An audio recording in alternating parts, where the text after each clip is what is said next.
നമസ്കാരം. അന്തിച്ചർച്ചയിലേക്ക് സ്വാഗതം. സ്ത്രീധന പീഡനം മൂലം ആത്മഹത്യ ചെയ്ത വിസ്മയ കേരളത്തിന്റെ നോവായിരുന്നു. അന്ന് നമ്മളെല്ലാം പറഞ്ഞു, ആഗ്രഹിച്ചു അത് അവസാന സംഭവമായിരിക്കണമെന്ന്.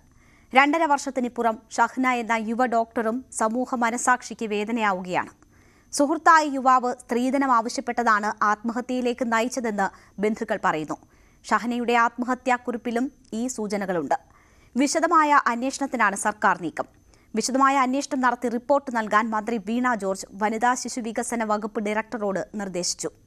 ആത്മഹത്യയ്ക്ക് കാരണം വിവാഹത്തിൽ നിന്ന് സുഹൃത്ത് പിന്മാറിയതാണെന്ന് ഷഹ്നയുടെ ബന്ധുക്കളെ കണ്ട വനിതാ കമ്മീഷൻ അധ്യക്ഷയും പറഞ്ഞു. ഈ വിഷയമാണ് അന്തിച്ചർച്ച ഇന്ന് പരിശോധിക്കുന്നത്. സ്വാഗതം.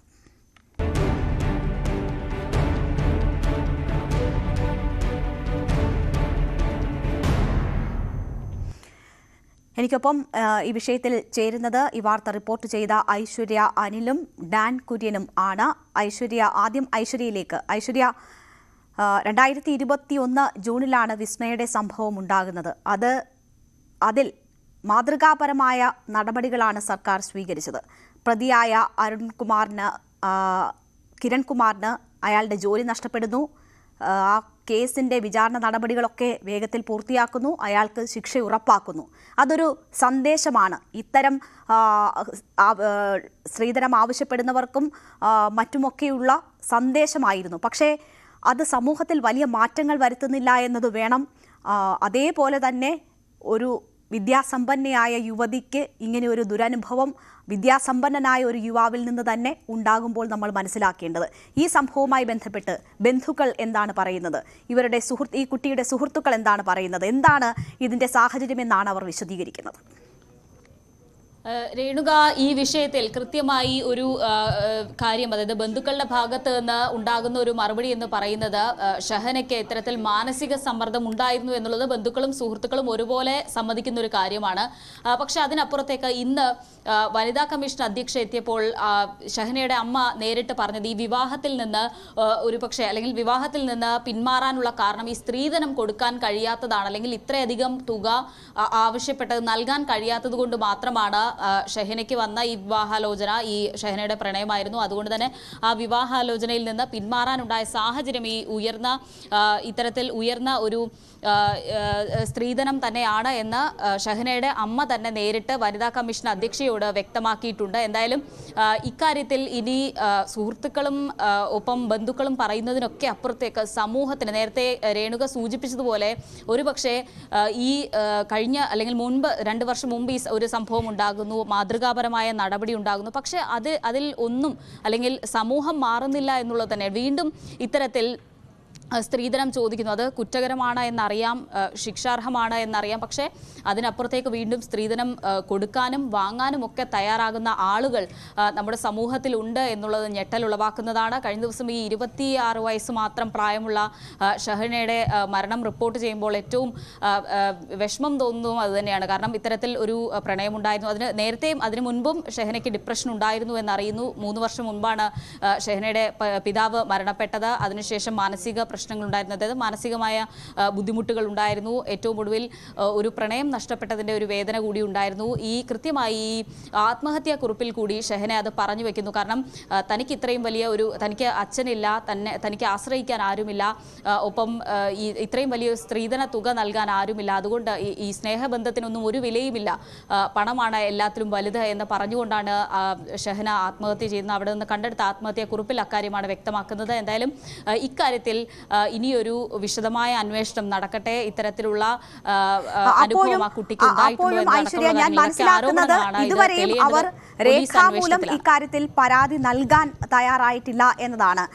എന്താണ് കുടുംബം അതിന് ഇപ്പോൾ അവരുടെ മാനസികാവസ്ഥ എന്താണ് എന്നത് നമുക്ക് പറയാൻ കഴിയില്ല. ഈ ഘട്ടത്തിൽ പ്രതികരണത്തിനോ അല്ലെങ്കിൽ ഒരു നിയമ പോരാട്ടത്തിനോ ഉള്ള മാനസികാവസ്ഥയിലായിരിക്കില്ല അവർ തീർച്ചയായും.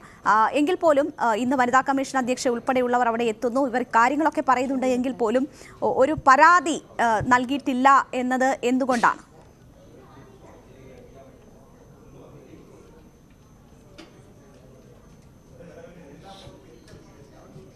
ഐശ്വര്യ,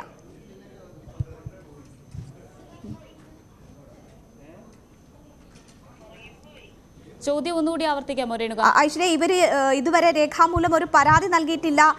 ഈ കാര്യങ്ങൾ, അവരുടെ അനുഭവങ്ങൾ, ഈ സ്ത്രീധനം ചോദിച്ചു എന്നത് തെളിയിക്കുന്ന തെളിവുകളുണ്ടോ, കാര്യങ്ങളുണ്ടോ, അതൊക്കെ ചൂണ്ടിക്കാണിച്ചുകൊണ്ട് ഒരു പരാതി നൽകിയിട്ടില്ല എന്നതാണ് മനസ്സിലാക്കുന്നത്. അതെന്തുകൊണ്ടാണ്? ഇപ്പോൾ അവരുടെ മാനസികാവസ്ഥ ഒരു നിയമ പോരാട്ടത്തിന് ഉതകുന്നതായിരിക്കില്ല. അതാണോ അവരെ പിന്നോട്ട് വലിക്കുന്നത്?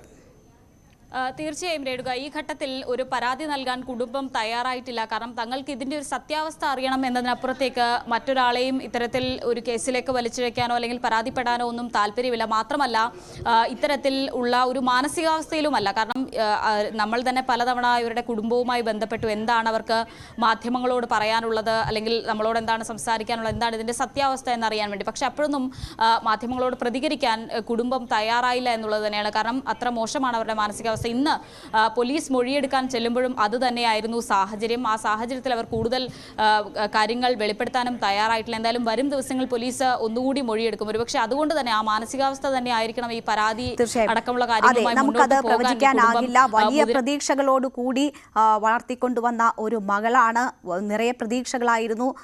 കൺമുന്നിൽ ആ കുട്ടി ഇല്ലാണ്ടാകുന്ന ഒരു വേദന അവർക്കത് ഉൾക്കൊള്ളാൻ ഇതുവരെയും ആയിട്ടില്ല. അതുകൊണ്ട് തന്നെയാകും ആ കാലതാമസം, അല്ലെങ്കിൽ അവർ അതിന് മടിക്കുന്നത്. ഞാൻ തിരിച്ചെത്താം ഐശ്വര്യ. ഡാൻ കുര്യൻ കൂടി നമുക്കൊപ്പം ചേരുകയാണ്. ഡാൻ, വനിതാ കമ്മീഷൻ അധ്യക്ഷ ഇന്ന് അവിടെ സന്ദർശിക്കുകയുണ്ടായി. കൃത്യമായ സന്ദേശം ആകും ഇത്, ഈ വിഷയങ്ങളിലുള്ള കൃത്യമായ ഇടപെടലുകൾ എന്ന് നമുക്കറിയാം. അപ്പോൾ വിസ്മയുടെ കാര്യത്തിൽ അത് സംഭവിച്ചതാണ്. അപ്പോൾ ഇതിലും സർക്കാർ അങ്ങനെ തന്നെ നീങ്ങുന്നു എന്നത് വേണം ഇപ്പോഴത്തെ ഇതുവരെ ഉണ്ടായിട്ടുള്ള ഇടപെടലുകളിൽ നിന്ന് നമുക്ക് മനസ്സിലാക്കാൻ. പക്ഷേ നമുക്കും പല ഉത്തരവാദിത്തങ്ങൾ ഉണ്ട്, സമൂഹത്തിനുണ്ട്, ബന്ധുക്കൾക്കുണ്ട്. ഇവിടെ അങ്ങനെ ഒരു സംഭവം ഉണ്ടായി എന്നത് വീട്ടുകാർക്കറിയാം. അതിൽ ആ കുട്ടിക്ക് ദുഃഖമുണ്ട് എന്നറിയാം. ഡിപ്രഷൻ്റെ വക്കിൽ എത്തി നിൽക്കുകയായിരുന്നു കുട്ടി എന്ന് സുഹൃത്തുക്കൾ ഉൾപ്പെടെയുള്ളവർ പറയുന്നു. അപ്പോൾ ഇത്രയും വിദ്യാസമ്പന്നയായ നല്ലൊരു പ്രൊഫഷണൽ കരിയറൊക്കെ മുന്നിലുള്ള ഒരു പെൺകുട്ടിയെ പോലും ഇങ്ങനെ ഒരു ദുരന്തത്തിൽ നിന്ന് രക്ഷിച്ചെടുക്കാൻ ആ ബന്ധുക്കൾക്കോ സുഹൃത്തുക്കൾക്കോ നമ്മുടെ സമൂഹത്തിനോ ഒന്നും കഴിയുന്നില്ല. നിയമവും പരാജയപ്പെടുന്നു, അവർക്ക് ചുറ്റുപാടുമുള്ള എല്ലാവരും പരാജയപ്പെടുന്നു. അതിൻ്റെ ഒരു ആവർത്തനം സംഭവിക്കുന്നു എന്നല്ലേ ഈ കേസ് കൂടി നമ്മളെ ഓർമ്മിപ്പിക്കുന്നത്? രേണുക, ഈ വീട്ടിൽ നിന്ന് അതായത് ഈ ഷഹന താമസിച്ചിരുന്ന മുറിയിൽ നിന്ന് കണ്ടെടുത്ത ആത്മഹത്യാക്കുറിപ്പിൽ മനസ്സിൽ തട്ടുന്ന രണ്ട് വാക്കുകളുണ്ട്. അതിൽ ഒന്ന്, നേരത്തെ ഐശ്വര്യ സൂചിപ്പിച്ച പോലെ, എല്ലാത്തിലും വലുത് പണമാണ്, എല്ലാവർക്കും വേണ്ടത് പണമാണ്. ഇത് രക്തം കൊണ്ട് എഴുതിയതുപോലെയാണ് ആ വാക്കുകൾ. കാരണം അത്രമാത്രം ആ 26 വയസ്സുകാരിയുടെ യുവ ഡോക്ടറുടെ ഹൃദയം മുറിവേറ്റിരുന്നു. കാരണം വളരെ പ്രതീക്ഷയോടെ ജീവിതത്തിലേക്ക് കടക്കാം. നമുക്ക് മനസ്സിലാക്കാൻ കഴിയുന്ന വെച്ചിട്ട് മെഡിക്കൽ കോളേജ് ആശുപത്രിയിലെ തൻ്റെ സഹ ഡോക്ടർമാർക്ക്, അതോടൊപ്പം തന്നെ പഠിപ്പിച്ചിരുന്ന അധ്യാപകർക്ക്, അവിടെയൊക്കെ ഇവർ വിവാഹം കഴിക്കാൻ പോവുകയാണ് എന്ന തരത്തിലുള്ള വലിയ തരത്തിലുള്ള വാർത്തകൾ പ്രചരിച്ചതാണ്. അതിന് പിന്നാലെയാണ് ഇത്തരത്തിൽ ഒരിക്കലും ഉൾക്കൊള്ളാൻ കഴിയാത്ത തരത്തിൽ, നമുക്ക് ആദ്യം ഇത് വിശ്വസിക്കാൻ പോലും കഴിഞ്ഞില്ല. ഈ ഓൺലൈൻ മാധ്യമങ്ങളിലാണ് ഈ തുകയുമായി ബന്ധപ്പെട്ട വാർത്തകളൊക്കെ ആദ്യഘട്ടത്തിൽ പ്രചരിച്ചത്. പിന്നീട് ആ വീട്ടിൽ ചെന്ന് ആ കുടുംബാംഗങ്ങളുമായിട്ട് സംസാരിക്കാൻ ശ്രമിച്ചപ്പോഴാണ് ഇങ്ങനെ 75 പവൻ സ്വർണവും അതിന് തക്ക സ്വത്തും ഒപ്പം തന്നെ ആഡംബര വാഹനവുമൊക്കെ ചോദിക്കുന്ന തരത്തിലേക്ക് ഒരാളുടെ മാനസിക സ്ഥിതി എന്ന് മാറി എന്ന് പറയുമ്പോൾ ഈ വിവാഹം ആലോചിച്ചത് ഷഹനയെയാണോ അതോ ഇവരുടെ സ്വത്തിനെയാണോ എന്ന് തോന്നിപ്പോകും. അത്തരത്തിലുള്ള വിവരങ്ങളാണ് നമുക്ക് അവിടുന്ന് കേട്ട് മനസ്സിലാക്കാൻ സാധിച്ചത്. അപ്പോൾ തന്നെ നോക്കൂ, നമ്മൾ ഈ ദൃശ്യങ്ങളിൽ കാണുന്നുണ്ട് എന്തായിരുന്നു ഷഹനയുടെ ജീവിത പശ്ചാത്തലം എന്നത്. ആ വീട്, ആ പരിസരം ഒക്കെ കാണാം. ആ കുട്ടിക്കാണ് പണമാണ് എല്ലാം, എനിക്കിപ്പോൾ അതിനുള്ള അവസ്ഥയില്ല, എൻ്റെ വാപ്പ മരിച്ചിട്ട് അധികമായില്ല, എനിക്ക് ആരുമില്ല ഇത്രയും പണം തരാൻ എന്ന് പറയേണ്ടി വരുന്നത്. ആ കുഞ്ഞിൻ്റെ അവസ്ഥ ഇതാണെങ്കിൽ, ആ കുട്ടിയുടെ അവസ്ഥ ഇതാണെങ്കിൽ, സമൂഹത്തിൽ ഇതിലും പരാധീനതകളിൽ വളരുന്നവരുടെ അവസ്ഥ എന്തായിരിക്കും? രേണുക, അവിടെ ഏറ്റവും പ്രസക്തമാകുന്നത് അകാലത്തിൽ സ്വന്തം ഭർത്താവിനെയും അപ്രതീക്ഷിതമായി സ്വന്തം മകളെയും നഷ്ടമാകേണ്ടി വന്ന ഒരു അമ്മയുണ്ട് ആ വീട്ടിൽ. ആ അമ്മയോട് ഞങ്ങൾ സംസാരിക്കാൻ ശ്രമിച്ചപ്പോൾ അവർ പുറത്തേക്ക് വരാൻ പോലും തയ്യാറാകാതെ അകത്ത് മുറിയുന്ന ഹൃദയവുമായിട്ട് ആരോട് സംസാരിക്കാതെ ഏറ്റവും അടുത്ത ബന്ധുക്കളോട് മാത്രം സംസാരിച്ച് ആ വീടിനുള്ളിൽ ഒരു മുറിക്കുള്ളിൽ ഇരിക്കുകയായിരുന്നു. നമ്മുടെ സമൂഹം ഇപ്പോഴും ഇത് തെറ്റാണെന്ന് അറിയാമെങ്കിലും ആ തെറ്റിൽ നിന്ന് പിൻവാങ്ങാൻ തയ്യാറാകാതെ ഇപ്പോഴും ആ പതിവങ്ങ് തുടരുന്ന സാഹചര്യമാണ്. സ്ത്രീധനം കൊടുത്തില്ല എങ്കിൽ അതെന്തോ ഒരു കുറവ് പോലെ വിചാരിക്കുന്ന പെൺകുട്ടികളുടെ കുടുംബാംഗങ്ങൾ. അത് ചോദിച്ചില്ല എങ്കിൽ അതൊരു അഭിമാന പ്രശ്നമായി കരുതുന്ന ആൺകുട്ടികളുടെ കുടുംബാംഗങ്ങൾ. ഇതൊരു സമൂഹത്തിന്റെ പരിച്ഛേദമായി തന്നെ മാറിയിരിക്കുകയാണ്. അതുകൊണ്ട് തന്നെയാണ് വിസ്മയയ്ക്ക് പിന്നാലെ മറ്റ് പലതരത്തിലുള്ള സ്ത്രീധന പീഡനങ്ങളുമായി ബന്ധപ്പെട്ട വാർത്തകൾ നമ്മുടെ സമൂഹ മാധ്യമങ്ങളിലും ദൃശ്യമാധ്യമങ്ങളിലുമൊക്കെ നിരന്തരം വലിയ തരത്തിൽ ചർച്ചയാകുന്ന സാഹചര്യം ഉണ്ടായിട്ടും സമാനമായ സാഹചര്യം വീണ്ടും ആവർത്തിക്കപ്പെടുന്ന ദൗർഭാഗ്യകരമായ ഒരു കാര്യം ഇപ്പോൾ സ്ഥിതിവിശേഷം സംജാതമായിരിക്കുന്നതും. തീർച്ചയായും ആത്മഹത്യയിൽ അഭയം തേടുന്നു നമ്മുടെ കുട്ടികൾ. നോക്കൂ, ഇവിടെ ഈ കുട്ടിയെ സംബന്ധിച്ച് എത്രമാത്രം വലിയ ഫ്യൂച്ചർ അതിന് മുന്നിലുണ്ടായിരുന്നു. പക്ഷേ ഈ ഒരു സങ്കടത്തിൻ്റെ ആ കടമ്പ മറികടക്കാൻ കഴിഞ്ഞില്ല. അവിടെ കൈപിടിച്ചു കൊണ്ടുപോകാൻ ആരും ഉണ്ടായില്ല, നല്ല സന്ദേശങ്ങൾ കൊടുക്കാൻ ആരും ഉണ്ടായില്ല. അല്ലെങ്കിൽ ഇത്രയും നാൾ ആ കുട്ടി പഠിച്ചതൊന്നും തന്നെ മനോബലത്തോടു കൂടി മുന്നോട്ട് പോകാൻ അതിന് പ്രാപ്തയാക്കിയില്ല. നമ്മളുടെ പഠന സംവിധാനങ്ങൾ, സമൂഹം, അധ്യാപകർ, ഈ കുട്ടികളെ മുന്നോട്ട് നയിക്കുന്ന എല്ലാവർക്കും അതിൽ പങ്കുണ്ട് എന്ന് വേണം മനസ്സിലാക്കാൻ. ഇത് ഒരു ചെറിയ കാര്യമാണ്, അത് മറികടന്ന് മുന്നോട്ട് പോകേണ്ടതാണ്. ഇങ്ങനെ സ്ത്രീധനം ചോദിച്ച് വരുന്ന ആളെ വേണ്ട എന്ന് പറയാനുള്ള ഒരു ആർജവം ഇത്ര വിദ്യാസമ്പന്നയായ ഒരു കുട്ടിക്ക് പോലും ഇല്ല എങ്കിൽ നമ്മുടെ സമൂഹത്തിൻ്റെ പോക്ക് എങ്ങോട്ടാണ് എന്നത് ഇനിയും പല ചോദ്യങ്ങളും ഉയർത്തുന്നതാണ്. ഞാൻ ഡാനിലേക്ക് തിരിച്ചു വരാം. ഐശ്വര്യ നമുക്കൊപ്പം തുടരുന്നുണ്ട്. ഐശ്വര്യ, എല്ലാവരും വിസ്മയുടെ കേസ് വന്നപ്പോഴും ചോദിച്ചു, എത്ര സ്മാർട്ടായിട്ടുള്ള കുട്ടി, ഇത്ര വലിയ നല്ല പശ്ചാത്തലം, ജീവിത പശ്ചാത്തലമുള്ള കുട്ടി, വിദ്യാസമ്പന്ന, ആ കുട്ടിയും ഡോക്ടറാവാൻ പഠിക്കുന്ന ഒരു കുട്ടിയായിരുന്നു. ഇപ്പോൾ സമാനമായ മറ്റൊരു സംഭവത്തിൽ ഒരു പെൺകുട്ടി സ്ത്രീധനം ചോദിച്ച പുരുഷൻ, വിവാഹ വാഗ്ദാനം നൽകിയ പുരുഷൻ സ്ത്രീധനം ചോദിച്ചപ്പോൾ അതിനു മുന്നിൽ പകച്ചുപോയി ജീവിതം അവസാനിപ്പിക്കുകയാണ്. ഐശ്വര്യ ഇന്ന് നൽകിയ ഒരു റിപ്പോർട്ടിൽ ഡോക്ടർമാർക്കിടയിൽ ആത്മഹത്യകൾ വർദ്ധിക്കുന്നു എന്നതിൻ്റെ ഒരു കണക്ക്, ഒരു സ്റ്റഡി റിപ്പോർട്ട് നൽകുകയുണ്ടായി. എന്താണ് അതിൻ്റെ വിശദാംശങ്ങളിൽ നിന്ന് മനസ്സിലാകുന്നത്? ഇത്രയും വിദ്യാസമ്പന്നർ എന്നത് നമ്മൾ ആവർത്തിച്ച് പറയുമ്പോൾ വിദ്യാഭ്യാസം എന്നത് കേവലം മാർക്ക് ഷീറ്റുകളിൽ ഒതുങ്ങേണ്ടതല്ല. അതിൽ ചില മൂല്യങ്ങൾ കൂടി അടങ്ങിയിരിക്കുന്നുണ്ടല്ലോ. ഈ ജീവിത പ്രതിസന്ധികളിൽ പോലും അവർക്ക് അതൊന്നും പ്രയോജനപ്പെടുന്നില്ല എന്നതാണോ നമ്മൾ മനസ്സിലാക്കുന്നത്? ഡോക്ടർമാരെ സംബന്ധിച്ചാണെങ്കിൽ പ്രത്യേകിച്ച് ഇത്തരം രോഗങ്ങളുമായി എത്തുന്നവരെ ചികിത്സിക്കുകയും അവർക്ക് മാർഗനിർദ്ദേശം നൽകുകയും വഴികാട്ടുകയും ഒക്കെ ചെയ്യേണ്ടവരാണ്. PG ഡോക്ടർ ആവാൻ പഠിച്ചുകൊണ്ടിരിക്കുമ്പോൾ പോലും ഷഹ്നയ്ക്ക് അത് കഴിയുന്നില്ല, സ്വന്തം ജീവൻ നിലനിർത്താൻ കഴിയുന്നില്ല എന്നതിനെ നമ്മൾ എങ്ങനെ കാണണം? രേണുക, ഈ കഴിഞ്ഞ ഏപ്രിലിൽ നാഷണൽ മെഡിക്കൽ കമ്മീഷൻ പുറത്തുവിട്ട ഒരു കണക്കുണ്ട്. ആ കണക്കാണ് ഇന്ന് നമ്മൾ റിപ്പോർട്ട് ചെയ്തത്. കഴിഞ്ഞ 5 വർഷത്തിനിടെ രാജ്യത്ത് 64 ഡോക്ടർമാരും 55 PG ഡോക്ടർമാരും ആത്മഹത്യ ചെയ്തു എന്നുള്ളതാണ്. അത് ഞെട്ടിക്കുന്നതാണ്. ഒപ്പം ഈ മെഡിക്കൽ പഠനം നിർത്താൻ ഏതാണ്ട് 100 കണക്കിന് വിദ്യാർത്ഥികൾ തയ്യാറായി എന്നുള്ളതാണ്. ഇത് സംസ്ഥാനത്ത് കണക്കെടുത്താൽ ഈ വർഷം മാത്രം 11 ആത്മഹത്യകൾ ഉണ്ടായി എന്നുള്ളതാണ്. വളരെ ഞെട്ടലോടുകൂടി തന്നെ ആ കണക്ക് നമുക്ക് നോക്കേണ്ടി വരും. നേരത്തെ പറഞ്ഞതുപോലെ ഇത് ഡോക്ടർ എന്നല്ല, ഇതൊരു മാനസികാവസ്ഥയാണ്. അതായത് ഈ ഡിപ്രഷനിലേക്ക് പോവുക എന്ന് പറയുന്നൊരു മാനസികാവസ്ഥയാണ്. ആ അവസ്ഥയിലേക്ക് എത്തുമ്പോൾ സാധാരണക്കാരായവർ ആശ്രയിക്കുന്നത് ഡോക്ടർമാരെയാണ്, അല്ലെങ്കിൽ ഒരു മെഡിക്കൽ സഹായമാണ്. പക്ഷെ അതിനപ്പുറത്തേക്ക് ഒരു സഹായം തേടാൻ അല്ലെങ്കിൽ ഈ രീതിയിൽ ഷഹനയ്ക്ക് അതിന് കഴിഞ്ഞില്ല എന്നുള്ളത് തന്നെയാണ് ആത്മഹത്യയിലേക്ക് ഷഹനയെ നയിച്ചത്. അത് വളരെ വിഷമത്തോടെ തന്നെ നമ്മൾ പറയണം. കാരണം ഡോക്ടർമാർക്ക് എന്തുകൊണ്ടാണ് ഡോക്ടർമാർക്കിടയിൽ ഇത്തരത്തിലുള്ള ആത്മഹത്യാ പ്രവണത വർദ്ധിക്കുന്നത് എന്ന് അന്വേഷിച്ചപ്പോൾ മനസ്സിലാക്കാൻ കഴിയുന്നത് സ്ട്രെസ്സാണ്. പലതരത്തിലുള്ള സ്ട്രെസ് ഉണ്ട്. സ്വാഭാവികമായും നമുക്ക് വീട്ടുകാരുടെ ഭാഗത്തു നിന്നും സമൂഹത്തിൽ നിന്നും ഉയരുന്നൊരു സ്ട്രെസ്, ഒപ്പം നമ്മുടെ ജോലിയിൽ ഉണ്ടാകുന്ന സ്ട്രെസ്, അങ്ങനെ വിവിധ തരത്തിലുള്ള സ്ട്രെസ് ഹാൻഡിൽ ചെയ്യാൻ പറ്റാതെ വരുമ്പോഴാണ് ഇത്തരത്തിലുള്ള ആത്മഹത്യകൾ ഉണ്ടാകുന്നത്. പ്രത്യേകിച്ച് ഈ മെഡിക്കൽ ഫീൽഡിൽ ഡോക്ടർമാരുമായി സംസാരിച്ചപ്പോൾ അവർ നൽകിയ വിവരമാണ്. പക്ഷേ അതിനപ്പുറത്തേക്ക് നമ്മളൊരു അങ്ങനെ ഒരു ഫേസിലൂടെ കടന്നു പോകുമ്പോൾ, അല്ലെങ്കിൽ നമുക്കൊരു ഡിപ്രഷൻ ഉണ്ടാകുമ്പോൾ നമ്മൾ ഓടി ഡോക്ടർമാരുടെ അടുത്ത് പോകുന്നു, അല്ലെങ്കിൽ അത്തരത്തിലുള്ള സഹായം തേടുന്നു. എന്തുകൊണ്ട് അവർക്ക് അങ്ങനെ ഒരു സഹായം കിട്ടുന്നില്ല എന്നുള്ളത് വലിയ ചോദ്യമാണ്. എന്തായാലും ഷഹനയ്ക്ക് നേരത്തെ തന്നെ ഇത്തരത്തിൽ സൂയിസൈഡൽ ടെൻഡൻസി ഉണ്ടായിരുന്നു എന്ന് അടുത്ത സുഹൃത്തുക്കൾ പറയുന്നു. ഒപ്പം കഴിഞ്ഞ 3 വർഷം മുൻപാണ് അച്ഛൻ മരണപ്പെട്ടത്. അതിൻ്റെ ഒരു വിഷമമുണ്ട്.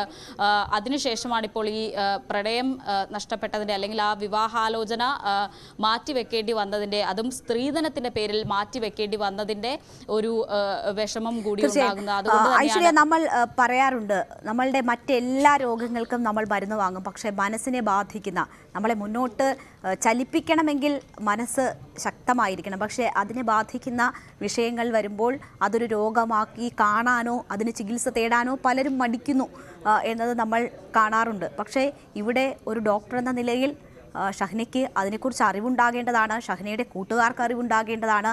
അങ്ങനെ ഒരു ട്രീറ്റ്മെൻറ്റ് ആവശ്യമുള്ള ഘട്ടമാണെങ്കിൽ ആ ട്രീറ്റ്മെൻറ്റ് എടുക്കേണ്ടതാണ്. പക്ഷേ ഇതൊന്നും നടന്നിട്ടില്ല. എന്നതാണോ നമ്മൾക്ക് മനസ്സിലാക്കാൻ കഴിയുന്നത് സുഹൃത്തുക്കളുമായിട്ടൊക്കെ സംസാരിക്കുമ്പോൾ? രേണുക, അത്തരത്തിലൊരു ട്രീറ്റ്മെന്റിന് ഷഹന വിധേയമായിട്ടുണ്ടോ എന്നത് സംബന്ധിച്ച് വ്യക്തമല്ല. എങ്കിൽ പോലും ഇത്തരത്തിലൊരു സൂയിസൈഡൽ ടെൻഡൻസി നേരത്തെ ഉണ്ടായിരുന്ന കുട്ടിയാണ്.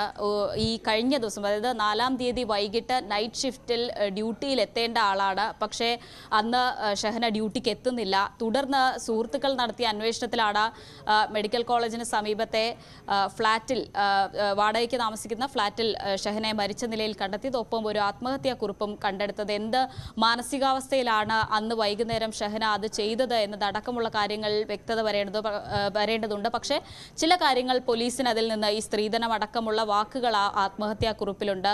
അതുകൊണ്ട് തന്നെ അത് കേന്ദ്രീകരിച്ചുള്ള അന്വേഷണം പോലീസിന്റെ ഭാഗത്ത് നിന്ന് പുരോഗമിക്കുകയാണ്. പക്ഷേ ഇനി അതിൽ കൃത്യമായൊരു മറുപടി പറയേണ്ടത്. എന്താണ് സംഭവിച്ചത്? ഇത്തരത്തിൽ സ്ത്രീധനം കൊടുക്കാൻ ഷഹനയുടെ വീട്ടുകാർ തയ്യാറായിരുന്നോ? അത് കൂടുതൽ ആവശ്യപ്പെടാൻ ഈ പറഞ്ഞ യുവാവിന്റെ വീട്ടുകാർ രംഗത്തെത്തിയിരുന്നു എന്നതടക്കമുള്ള കാര്യങ്ങൾ വിശദമായ അന്വേഷണം നടത്തേണ്ടതുണ്ട്. എന്തായാലും ആരോഗ്യ വകുപ്പും ഒപ്പം വേണ്ടപ്പെട്ട അധികൃതരും എല്ലാം ഈ കേസിൽ ഇടപെട്ടിട്ടുണ്ട്. ഇക്കാര്യത്തിൽ ഒരു വിശദമായ അന്വേഷണം നടക്കുമെന്ന് തന്നെ വേണം നമുക്ക് കരുതാൻ. ശരി, എന്തായാലും അത് ഒരു സന്ദേശം തന്നെയാകും. ആവർത്തിച്ചുണ്ടാകുന്ന സംഭവങ്ങൾ, അതിൽ ആരോപണ വിധേയരായവർക്ക്, കുറ്റകൃത്യം ചെയ്തവർക്ക് കൃത്യമായ ശിക്ഷ ഉറപ്പാക്കുന്നുണ്ട് എങ്കിൽ അതൊരു നല്ല സന്ദേശം തന്നെയാണ്. ഡാൻ കുര്യനിലേക്ക് വീണ്ടും. ഡാൻ, നമ്മൾ അന്തിച്ചർച്ചയിലൂടെ ചോദിക്കുന്നത്, നിയമം അത് തോൽക്കുന്നോ ഇത്തരം സാമ്പ്രദായികമായ രീതികൾക്ക് മുന്നിൽ എന്നതാണ് നമ്മൾ ചോദിക്കുന്നത്. കാരണം ഇത്തരം സംഭവങ്ങൾ ആവർത്തിച്ചു കൊണ്ടിരിക്കുകയാണ്.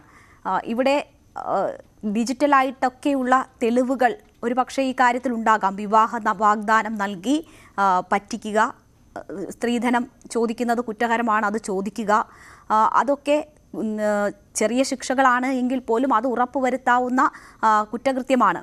അത് ആ കുട്ടിക്കുൾപ്പെടെ അറിയുകയും ചെയ്യാം, തെളിവുകളുണ്ടാകും. പക്ഷേ ആ രീതി, ആ മാർഗം തേടുന്നില്ല. ഇതിൽ നിന്ന് ഓവർകം ചെയ്യാനുള്ള നടപടികളോ അല്ലെങ്കിൽ അതിനുള്ള ശ്രമമോ ഉണ്ടായില്ല. മരണത്തിൽ ആശ്രയം കണ്ടെത്തുന്നു എന്നതാണ് നമ്മൾ മനസ്സിലാക്കുന്നത്. പക്ഷേ ഇനിയായാലും നിയമം അതിൻ്റെ വഴിക്ക് പോകും എന്ന് നമുക്ക് പ്രതീക്ഷിക്കാം. എങ്ങനെയാണ് പോലീസിൻ്റെ നീക്കം? നിയമവൃത്തങ്ങളിൽ നിന്ന് നമുക്ക് ലഭിക്കുന്ന സൂചനകൾ എന്താണ്? എന്തൊക്കെ സാധ്യതകളാണ് ഇതിൻ്റെ കേസുമായി ബന്ധപ്പെട്ട് ഇനി മുന്നിലുള്ളത്? രണിക, നമുക്കറിയാം ഈ നിയമത്തിൻ്റെ ഏറ്റവും പ്രധാനപ്പെട്ട പരിമിതി എന്ന് പറയുന്നത് അത് ബാഹ്യമായ പ്രവർത്തികളുമായി മാത്രം ബന്ധപ്പെട്ടിരിക്കുന്ന ഒരു കാര്യമാണ്. ഒരാൾ ആന്തരികമായി ചിന്തിക്കുന്ന കാര്യത്തെ നിയമവുമായി ഒരിക്കലും ബന്ധിപ്പിക്കാൻ കഴിയില്ല. ആ പരിമിതി തന്നെയാണ് ഈ കേസിൽ നിലനിൽക്കുന്നത്. കാരണം ആത്മഹത്യക്ക് പ്രേരകമായത് ഈ ആത്മഹത്യാക്കുറിപ്പുണ്ട്. തീർച്ചയായിട്ടും അത്തരത്തിൽ ആത്മഹത്യാക്കുറിപ്പുണ്ടായിട്ടും അത് സംബന്ധിച്ച പരാതി നൽകാൻ ആ കുടുംബാംഗങ്ങൾ ഇതുവരെ പോലീസിന് മുന്നിൽ എത്തിയിട്ടില്ല എന്ന വലിയൊരു കാര്യമുണ്ട്. അവരുടെ മാനസികമായ പ്രയാസങ്ങളെ തുടർന്നായിരിക്കാം. അതുകൊണ്ട് തന്നെയാണ് മെഡിക്കൽ കോളേജ് സർക്കിൾ ഇൻസ്പെക്ടറുടെയും SIയുടെയും നേതൃത്വത്തിലുള്ള പോലീസ് സംഘം വെഞ്ഞാറമൂട്ടിലെ വസതിയിലെത്തി ആ കുടുംബാംഗങ്ങളിൽ നിന്ന് വിശദമായി കാര്യങ്ങൾ ചോദിച്ചറിയാൻ ശ്രമിച്ചത്. പക്ഷേ എടുത്തു പറയേണ്ട ഒരു കാര്യം, ഇത്തരത്തിൽ പരസ്യമായി മാധ്യമങ്ങളിലൂടെ ഒരു പ്രതികരണത്തിന് തങ്ങൾ തയ്യാറാകുകയോ അല്ലെങ്കിൽ രേഖാമൂലം അങ്ങനെ ഒരു പരാതി നൽകുകയോ ചെയ്യുന്ന പശ്ചാത്തലമുണ്ടായാൽ ഈ വിവാഹത്തിൽ നിന്ന് പിന്മാറിയ യുവാവ് ഏതെങ്കിലും തരത്തിലുള്ള ഒരു കടുങ്കൈ ചെയ്യുമോ എന്ന പേടി കാരണമാണ് അതിന് അവർ തയ്യാറാകാതിരിക്കുന്നത് എന്ന വിശദീകരണമാണ് ആ കുടുംബാംഗങ്ങളുടെ പ്രതികരണം തേടാൻ ശ്രമിച്ചപ്പോൾ നമ്മളോട് ആ കുടുംബാംഗങ്ങൾ വ്യക്തമാക്കിയത്. അതായത് മകൾ നഷ്ടമായതിൻ്റെ, സഹോദരി നഷ്ടമായതിൻ്റെ വേദനയിൽ ഒരു സഹോദരനും മകൾ നഷ്ടമായതിൻ്റെ വേദനയിൽ ഒരു അമ്മയും ഇരിക്കുന്ന കുടുംബാംഗങ്ങൾ തങ്ങൾ ഏതെങ്കിലും തരത്തിലുള്ള ഒരു കടുത്ത വാക്ക് പ്രയോഗിച്ചാൽ അതുമൂലം ആ യുവാവ് ഏതെങ്കിലും തരത്തിലുള്ള ഒരു തെറ്റായ ഏതെങ്കിലും തരത്തിൽ അവർ ഭീഷണി നേരിടുന്നുണ്ടാകുമോ? സ്വാഭാവികമായും അത്തരം സാധ്യതകളൊന്നും നമുക്ക് തള്ളിക്കളയാനാവില്ല. കാരണം ഈ യുവാവ് മാനസിക സമ്മർദ്ദത്തിൽ തന്നെ ആയിരിക്കാം. കാരണം ഈ ഷഹന അങ്ങനെ ഒരു കടുങ്കൈ ചെയ്യും അല്ലെങ്കിൽ ജീവൻ ഒടുക്കി കളയുമെന്ന കാര്യമൊന്നും. സമയം കുറവായതുകൊണ്ട് ഞാൻ ഇടപെടുകയാണ്. ഡാൻ, എന്തായാലും തെറ്റ് ചെയ്തിട്ടുള്ളവർ ആ ശിക്ഷ അനുഭവിക്കണം. അത് എന്ത് ഭീഷണിയുടെ മുൻപിലായാലും നിയമത്തിന്റെ വഴിക്ക് പോകണം. അന്വേഷണം ആ നിലയ്ക്ക് പോകും എന്ന് നമുക്ക് പ്രതീക്ഷിക്കാം. ഈ ഘട്ടത്തിൽ വളരെ നന്ദി ഐശ്വര്യ, ഒപ്പം ഡാൻ, വിവരങ്ങൾ പങ്കുവച്ചതിന്. അന്തിച്ചർച്ച ഇനി മറ്റൊരു വിഷയവുമായി നാളെ. നമസ്കാരം.